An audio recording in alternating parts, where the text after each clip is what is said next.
ಮಂಡ್ಯ ಅಬಕಾರಿ ಇಲಾಖೆ ಲಂಚಾವತಾರ ಪ್ರಕರಣ ಇದು. ರಿಪಬ್ಲಿಕನ್ ವರದಿಯಿಂದ ಅಬಕಾರಿ ಇಲಾಖೆ ಈಗ ಹೈ ಅಲರ್ಟ್ ಆಗಿದೆ. ಭ್ರಷ್ಟ ಅಧಿಕಾರಿಗಳ ತಲೆದಂಡದ ಬಳಿಕ ಮತ್ತೊಂದು ಕ್ರಮ. ಅಬಕಾರಿ ಇಲಾಖೆಯ ನಿಯಮಾವಳಿಗಳಿಗೆ ತಿದ್ದುಪಡಿ ತರುವಂತ ವಿಚಾರಕ್ಕೆ ಸಂಬಂಧಪಟ್ಟಂತೆ CL7 ಲೈಸೆನ್ಸ್ ಮಂಜೂರಾತಿ ನಿಯಮಾವಳಿಗಳಲ್ಲಿ ತಿದ್ದುಪಡಿ ತರಲಾಗ್ತಾ ಇದೆ. ರಾಜ್ಯದ ಉಪ ಆಯುಕ್ತರಿಗೆ ಈಗಾಗಲೇ ಅಬಕಾರಿ ಆಯುಕ್ತರಿಂದ ಆದೇಶ ಕೂಡ ಹೊರಡಿಸಲಾಗಿದೆ. ಸಾಕಷ್ಟು ಕ್ರಮಗಳನ್ನು ಇದರಲ್ಲಿ ಅನುಸರಿಸಬೇಕಾಗುತ್ತೆ. ನಿಯಮಾವಳಿ ಅಂತ ಹೇಳಿದ್ರೆ ಒಂದಿಷ್ಟು ಕ್ರಮಗಳು ಕೂಡ ಇರುವಂತದ್ದು. ರಿಪಬ್ಲಿಕ್ ಕನ್ನಡ ಇದೇ ವಿಚಾರಕ್ಕೆ ಸಂಬಂಧಪಟ್ಟಂತೆ ವರದಿ ಕೂಡ ಮಾಡ್ತು. ನಿರಂತರ ವರದಿಗೆ ಈಗ ಒಂದು ಸ್ಪಂದನೆ ಕೂಡ ವ್ಯಕ್ತವಾಗ್ತಾ ಇದೆ ಸರ್ಕಾರದ ವತಿಯಿಂದ. ಅಬಕಾರಿ ಇಲಾಖೆಯ ನಿಯಮಾವಳಿಗೆ ಈಗ ತಿದ್ದುಪಡಿ ತರಲಾಗಿದೆ.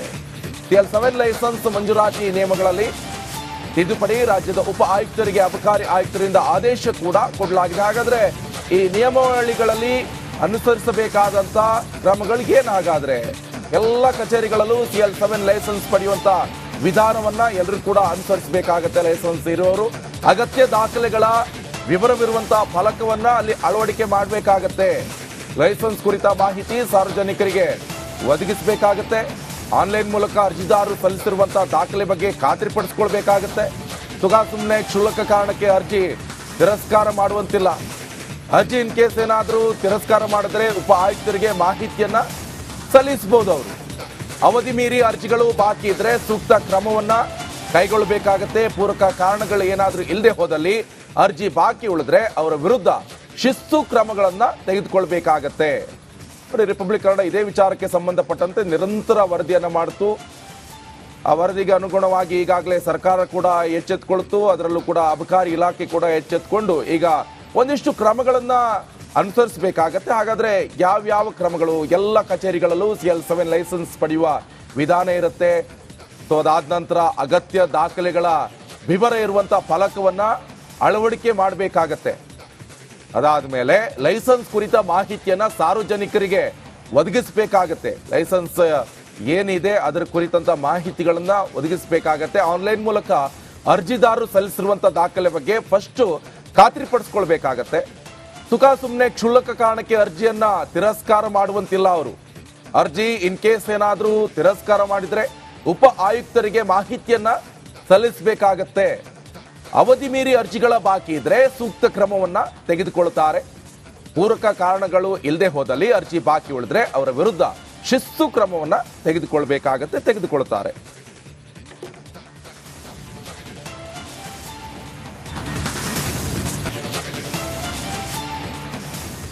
ಮಂಡ್ಯ ಅಬಕಾರಿ ಇಲಾಖೆ ಲಂಚಾವತಾರ ಪ್ರಕರಣ ಇದು. ರಿಪಬ್ಲಿಕ್ ಕನ್ನಡ ವರದಿಯಿಂದ ಅಬಕಾರಿ ಇಲಾಖೆ ಈಗ ಹೈ ಅಲರ್ಟ್ ಆಗಿದೆ. ಭ್ರಷ್ಟ ಅಧಿಕಾರಿಗಳ ತಲೆದಂಡದ ಬಳಿಕ ಮತ್ತೊಂದು ಕ್ರಮ. ಅಬಕಾರಿ ಇಲಾಖೆಯ ನಿಯಮಾವಳಿಗಳಿಗೆ ತಿದ್ದುಪಡಿ ತರುವಂತ ವಿಚಾರಕ್ಕೆ ಸಂಬಂಧಪಟ್ಟಂತೆ CL7 ಲೈಸೆನ್ಸ್ ಮಂಜೂರಾತಿ ನಿಯಮಾವಳಿಗಳಲ್ಲಿ ತಿದ್ದುಪಡಿ ತರಲಾಗ್ತಾ ಇದೆ. ರಾಜ್ಯದ ಉಪ ಆಯುಕ್ತರಿಗೆ ಈಗಾಗಲೇ ಅಬಕಾರಿ ಆಯುಕ್ತರಿಂದ ಆದೇಶ ಕೂಡ ಹೊರಡಿಸಲಾಗಿದೆ. ಸಾಕಷ್ಟು ಕ್ರಮಗಳನ್ನು ಇದರಲ್ಲಿ ಅನುಸರಿಸಬೇಕಾಗತ್ತೆ. ನಿಯಮಾವಳಿ ಅಂತ ಹೇಳಿದ್ರೆ ಒಂದಿಷ್ಟು ಕ್ರಮಗಳು ಕೂಡ ಇರುವಂತದ್ದು. ರಿಪಬ್ಲಿಕ್ ಕನ್ನಡ ಇದೇ ವಿಚಾರಕ್ಕೆ ಸಂಬಂಧಪಟ್ಟಂತೆ ವರದಿ ಕೂಡ ಮಾಡ್ತು. ನಿರಂತರ ವರದಿಗೆ ಈಗ ಒಂದು ಸ್ಪಂದನೆ ಕೂಡ ವ್ಯಕ್ತವಾಗ್ತಾ ಇದೆ ಸರ್ಕಾರದ ವತಿಯಿಂದ. ಅಬಕಾರಿ ಇಲಾಖೆಯ ನಿಯಮಾವಳಿಗೆ ಈಗ ತಿದ್ದುಪಡಿ ತರಲಾಗಿದೆ. CL7 ಲೈಸೆನ್ಸ್ ಮಂಜೂರಾತಿ ನಿಯಮಗಳಲ್ಲಿ ತಿದ್ದುಪಡಿ. ರಾಜ್ಯದ ಉಪ ಆಯುಕ್ತರಿಗೆ ಅಬಕಾರಿ ಆಯುಕ್ತರಿಂದ ಆದೇಶ ಕೂಡ ಕೊಡಲಾಗಿದೆ. ಹಾಗಾದ್ರೆ ಈ ನಿಯಮಾವಳಿಗಳಲ್ಲಿ ಅನುಸರಿಸಬೇಕಾದಂತ ಕ್ರಮಗಳಿಗೇನಾಗಾದ್ರೆ ಎಲ್ಲ ಕಚೇರಿಗಳಲ್ಲೂ CL7 ಲೈಸೆನ್ಸ್ ಪಡೆಯುವಂತ ವಿಧಾನವನ್ನ ಎಲ್ಲರೂ ಕೂಡ ಅನುಸರಿಸಬೇಕಾಗತ್ತೆ. ಲೈಸೆನ್ಸ್ ಇರುವವರು ಅಗತ್ಯ ದಾಖಲೆಗಳ ವಿವರವಿರುವಂತಹ ಫಲಕವನ್ನ ಅಲ್ಲಿ ಅಳವಡಿಕೆ ಮಾಡಬೇಕಾಗತ್ತೆ. ಲೈಸೆನ್ಸ್ ಕುರಿತ ಮಾಹಿತಿ ಸಾರ್ವಜನಿಕರಿಗೆ ಒದಗಿಸಬೇಕಾಗತ್ತೆ. ಆನ್ಲೈನ್ ಮೂಲಕ ಅರ್ಜಿದಾರರು ಸಲ್ಲಿಸಿರುವಂತಹ ದಾಖಲೆ ಬಗ್ಗೆ ಖಾತ್ರಿಪಡಿಸಿಕೊಳ್ಬೇಕಾಗತ್ತೆ. ಸುಮ್ಮನೆ ಕ್ಷುಲ್ಲಕ ಕಾರಣಕ್ಕೆ ಅರ್ಜಿ ತಿರಸ್ಕಾರ ಮಾಡುವಂತಿಲ್ಲ. ಅರ್ಜಿ ಇನ್ ಕೇಸ್ ಏನಾದರೂ ತಿರಸ್ಕಾರ ಮಾಡಿದ್ರೆ ಉಪ ಆಯುಕ್ತರಿಗೆ ಮಾಹಿತಿಯನ್ನ ಸಲ್ಲಿಸಬಹುದು. ಅವರು ಅವಧಿ ಮೀರಿ ಅರ್ಜಿಗಳು ಬಾಕಿ ಇದ್ರೆ ಸೂಕ್ತ ಕ್ರಮವನ್ನ ಕೈಗೊಳ್ಳಬೇಕಾಗತ್ತೆ. ಪೂರಕ ಕಾರಣಗಳು ಏನಾದರೂ ಇಲ್ಲದೆ ಹೋದಲ್ಲಿ ಅರ್ಜಿ ಬಾಕಿ ಉಳಿದ್ರೆ ಅವರ ವಿರುದ್ಧ ಶಿಸ್ತು ಕ್ರಮಗಳನ್ನ ತೆಗೆದುಕೊಳ್ಬೇಕಾಗತ್ತೆ. ರಿಪಬ್ಲಿಕ್ ಕನ್ನಡ ಇದೇ ವಿಚಾರಕ್ಕೆ ಸಂಬಂಧಪಟ್ಟಂತೆ ನಿರಂತರ ವರದಿಯನ್ನ ಮಾಡ್ತು. ಆ ವರದಿಗೆ ಅನುಗುಣವಾಗಿ ಈಗಾಗಲೇ ಸರ್ಕಾರ ಕೂಡ ಎಚ್ಚೆತ್ತುಕೊಳ್ತು. ಅದರಲ್ಲೂ ಕೂಡ ಅಬಕಾರಿ ಇಲಾಖೆ ಕೂಡ ಎಚ್ಚೆತ್ತುಕೊಂಡು ಈಗ ಒಂದಿಷ್ಟು ಕ್ರಮಗಳನ್ನ ಅನುಸರಿಸಬೇಕಾಗತ್ತೆ. ಹಾಗಾದ್ರೆ ಯಾವ್ಯಾವ ಕ್ರಮಗಳು? ಎಲ್ಲ ಕಚೇರಿಗಳಲ್ಲೂ CL7 ಲೈಸೆನ್ಸ್ ಪಡೆಯುವ ವಿಧಾನ ಇರುತ್ತೆ. ಸೊ ಅದಾದ ನಂತರ ಅಗತ್ಯ ದಾಖಲೆಗಳ ವಿವರ ಇರುವಂತಹ ಫಲಕವನ್ನ ಅಳವಡಿಕೆ ಮಾಡಬೇಕಾಗತ್ತೆ. ಅದಾದ ಮೇಲೆ ಲೈಸೆನ್ಸ್ ಕುರಿತ ಮಾಹಿತಿಯನ್ನ ಸಾರ್ವಜನಿಕರಿಗೆ ಒದಗಿಸಬೇಕಾಗತ್ತೆ. ಲೈಸೆನ್ಸ್ ಏನಿದೆ ಅದರ ಕುರಿತಂತ ಮಾಹಿತಿಗಳನ್ನ ಒದಗಿಸಬೇಕಾಗತ್ತೆ. ಆನ್ಲೈನ್ ಮೂಲಕ ಅರ್ಜಿದಾರರು ಸಲ್ಲಿಸಿರುವಂತಹ ದಾಖಲೆ ಬಗ್ಗೆ ಫಸ್ಟ್ ಖಾತ್ರಿಪಡಿಸ್ಕೊಳ್ಬೇಕಾಗತ್ತೆ. ಸುಮ್ಮನೆ ಕ್ಷುಲ್ಲಕ ಕಾರಣಕ್ಕೆ ಅರ್ಜಿಯನ್ನ ತಿರಸ್ಕಾರ ಮಾಡುವಂತಿಲ್ಲ ಅವರು.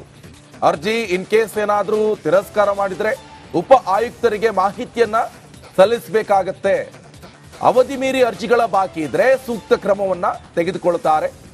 ಪೂರಕ ಕಾರಣಗಳು ಇಲ್ಲದೆ ಹೋದಲ್ಲಿ ಅರ್ಜಿ ಬಾಕಿ ಉಳಿದ್ರೆ ಅವರ ವಿರುದ್ಧ ಶಿಸ್ತು ಕ್ರಮವನ್ನ ತೆಗೆದುಕೊಳ್ತಾರೆ.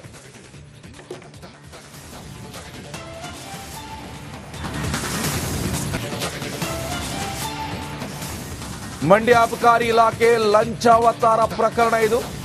ರಿಪಬ್ಲಿಕ್ ಕನ್ನಡ ವರದಿಯಿಂದ ಅಬಕಾರಿ ಇಲಾಖೆ ಈಗ ಹೈ ಅಲರ್ಟ್ ಆಗಿದೆ. ಭ್ರಷ್ಟ ಅಧಿಕಾರಿಗಳ ತಲೆದಂಡದ ಬಳಿಕ ಮತ್ತೊಂದು ಕ್ರಮ. ಅಬಕಾರಿ ಇಲಾಖೆಯ ನಿಯಮಾವಳಿಗಳಿಗೆ ತಿದ್ದುಪಡಿ ತರುವಂತ ವಿಚಾರಕ್ಕೆ ಸಂಬಂಧಪಟ್ಟಂತೆ CL7 ಲೈಸೆನ್ಸ್ ಮಂಜೂರಾತಿ ನಿಯಮಾವಳಿಗಳಲ್ಲಿ ತಿದ್ದುಪಡಿ ತರಲಾಗ್ತಾ ಇದೆ. ರಾಜ್ಯದ ಉಪ ಆಯುಕ್ತರಿಗೆ ಈಗಾಗಲೇ ಅಬಕಾರಿ ಆಯುಕ್ತರಿಂದ ಆದೇಶ ಕೂಡ ಹೊರಡಿಸಲಾಗಿದೆ. ಸಾಕಷ್ಟು ಕ್ರಮಗಳನ್ನು ಇದರಲ್ಲಿ ಅನುಸರಿಸಬೇಕಾಗುತ್ತೆ. ನಿಯಮಾವಳಿ ಅಂತ ಹೇಳಿದ್ರೆ ಒಂದಿಷ್ಟು ಕ್ರಮಗಳು ಕೂಡ ಇರುವಂತದ್ದು. ರಿಪಬ್ಲಿಕ್ ಕನ್ನಡ ಇದೇ ವಿಚಾರಕ್ಕೆ ಸಂಬಂಧಪಟ್ಟಂತೆ ವರದಿ ಕೂಡ ಮಾಡ್ತು. ನಿರಂತರ ವರದಿಗೆ ಈಗ ಒಂದು ಸ್ಪಂದನೆ ಕೂಡ ವ್ಯಕ್ತವಾಗ್ತಾ ಇದೆ ಸರ್ಕಾರದ ವತಿಯಿಂದ. ಅಬಕಾರಿ ಇಲಾಖೆಯ ನಿಯಮಾವಳಿಗೆ ಈಗ ತಿದ್ದುಪಡಿ ತರಲಾಗಿದೆ. CL7 ಲೈಸೆನ್ಸ್ ಮಂಜೂರಾತಿ ನಿಯಮಗಳಲ್ಲಿ ತಿದ್ದುಪಡಿ. ರಾಜ್ಯದ ಉಪ ಆಯುಕ್ತರಿಗೆ ಅಬಕಾರಿ ಆಯುಕ್ತರಿಂದ ಆದೇಶ ಕೂಡ ಕೊಡಲಾಗಿದೆ. ಹಾಗಾದ್ರೆ ಈ ನಿಯಮಾವಳಿಗಳಲ್ಲಿ ಅನುಸರಿಸಬೇಕಾದಂತ ಕ್ರಮಗಳು ಏನಾಗಾದ್ರೆ ಎಲ್ಲ ಕಚೇರಿಗಳಲ್ಲೂ CL7 ಲೈಸೆನ್ಸ್ ಪಡೆಯುವಂತ ವಿಧಾನವನ್ನ ಎಲ್ಲರೂ ಕೂಡ ಅನುಸರಿಸಬೇಕಾಗತ್ತೆ. ಲೈಸೆನ್ಸ್ ಇರುವವರು ಅಗತ್ಯ ದಾಖಲೆಗಳ ವಿವರವಿರುವಂತಹ ಫಲಕವನ್ನ ಅಲ್ಲಿ ಅಳವಡಿಕೆ ಮಾಡಬೇಕಾಗತ್ತೆ. ಲೈಸೆನ್ಸ್ ಕುರಿತ ಮಾಹಿತಿ ಸಾರ್ವಜನಿಕರಿಗೆ ಒದಗಿಸಬೇಕಾಗತ್ತೆ. ಆನ್ಲೈನ್ ಮೂಲಕ ಅರ್ಜಿದಾರರು ಸಲ್ಲಿಸಿರುವಂತಹ ದಾಖಲೆ ಬಗ್ಗೆ ಖಾತ್ರಿಪಡಿಸಿಕೊಳ್ಬೇಕಾಗತ್ತೆ. ಸುಮ್ಮನೆ ಕ್ಷುಲ್ಲಕ ಕಾರಣಕ್ಕೆ ಅರ್ಜಿ ತಿರಸ್ಕಾರ ಮಾಡುವಂತಿಲ್ಲ. ಅರ್ಜಿ ಇನ್ ಕೇಸ್ ಏನಾದರೂ ತಿರಸ್ಕಾರ ಮಾಡಿದ್ರೆ ಉಪ ಆಯುಕ್ತರಿಗೆ ಮಾಹಿತಿಯನ್ನ ಸಲ್ಲಿಸಬಹುದು ಅವರು. ಅವಧಿ ಮೀರಿ ಅರ್ಜಿಗಳು ಬಾಕಿ ಇದ್ರೆ ಸೂಕ್ತ ಕ್ರಮವನ್ನ ಕೈಗೊಳ್ಳಬೇಕಾಗತ್ತೆ. ಪೂರಕ ಕಾರಣಗಳು ಏನಾದರೂ ಇಲ್ಲದೆ ಹೋದಲ್ಲಿ ಅರ್ಜಿ ಬಾಕಿ ಉಳಿದ್ರೆ ಅವರ ವಿರುದ್ಧ ಶಿಸ್ತು ಕ್ರಮಗಳನ್ನ ತೆಗೆದುಕೊಳ್ಬೇಕಾಗತ್ತೆ. ರಿಪಬ್ಲಿಕ್ ಕನ್ನಡ ಇದೇ ವಿಚಾರಕ್ಕೆ ಸಂಬಂಧಪಟ್ಟಂತೆ ನಿರಂತರ ವರದಿಯನ್ನ ಮಾಡಿತು. ಆ ವರದಿಗೆ ಅನುಗುಣವಾಗಿ ಈಗಾಗಲೇ ಸರ್ಕಾರ ಕೂಡ ಎಚ್ಚೆತ್ತುಕೊಳ್ತು. ಅದರಲ್ಲೂ ಕೂಡ ಅಬಕಾರಿ ಇಲಾಖೆ ಕೂಡ ಎಚ್ಚೆತ್ತುಕೊಂಡು ಈಗ ಒಂದಿಷ್ಟು ಕ್ರಮಗಳನ್ನ ಅನುಸರಿಸಬೇಕಾಗತ್ತೆ. ಹಾಗಾದ್ರೆ ಯಾವ ಕ್ರಮಗಳು? ಎಲ್ಲ ಕಚೇರಿಗಳಲ್ಲೂ CL7 ಲೈಸೆನ್ಸ್ ಪಡೆಯುವ ವಿಧಾನ ಇರುತ್ತೆ. ಸೊ ಅದಾದ ನಂತರ ಅಗತ್ಯ ದಾಖಲೆಗಳ ವಿವರ ಇರುವಂತಹ ಫಲಕವನ್ನ ಅಳವಡಿಕೆ ಮಾಡಬೇಕಾಗತ್ತೆ. ಅದಾದ ಮೇಲೆ ಲೈಸೆನ್ಸ್ ಕುರಿತ ಮಾಹಿತಿಯನ್ನ ಸಾರ್ವಜನಿಕರಿಗೆ ಒದಗಿಸಬೇಕಾಗತ್ತೆ. ಲೈಸೆನ್ಸ್ ಏನಿದೆ ಅದರ ಕುರಿತಂತ ಮಾಹಿತಿಗಳನ್ನ ಒದಗಿಸಬೇಕಾಗತ್ತೆ. ಆನ್ಲೈನ್ ಮೂಲಕ ಅರ್ಜಿದಾರರು ಸಲ್ಲಿಸಿರುವಂತಹ ದಾಖಲೆ ಬಗ್ಗೆ ಫಸ್ಟ್ ಖಾತ್ರಿಪಡಿಸ್ಕೊಳ್ಬೇಕಾಗತ್ತೆ. ಸುಮ್ಮನೆ ಕ್ಷುಲ್ಲಕ ಕಾರಣಕ್ಕೆ ಅರ್ಜಿಯನ್ನ ತಿರಸ್ಕಾರ ಮಾಡುವಂತಿಲ್ಲ ಅವರು. ಅರ್ಜಿ ಇನ್ ಕೇಸ್ ಏನಾದರೂ ತಿರಸ್ಕಾರ ಮಾಡಿದ್ರೆ ಉಪ ಆಯುಕ್ತರಿಗೆ ಮಾಹಿತಿಯನ್ನ ಸಲ್ಲಿಸಬೇಕಾಗತ್ತೆ. ಅವಧಿ ಮೀರಿ ಅರ್ಜಿಗಳ ಬಾಕಿ ಇದ್ರೆ ಸೂಕ್ತ ಕ್ರಮವನ್ನ ತೆಗೆದುಕೊಳ್ಳುತ್ತಾರೆ. ಪೂರಕ ಕಾರಣಗಳು ಇಲ್ಲದೆ ಹೋದಲ್ಲಿ ಅರ್ಜಿ ಬಾಕಿ ಉಳಿದ್ರೆ ಅವರ ವಿರುದ್ಧ ಶಿಸ್ತು ಕ್ರಮವನ್ನ ತೆಗೆದುಕೊಳ್ತಾರೆ.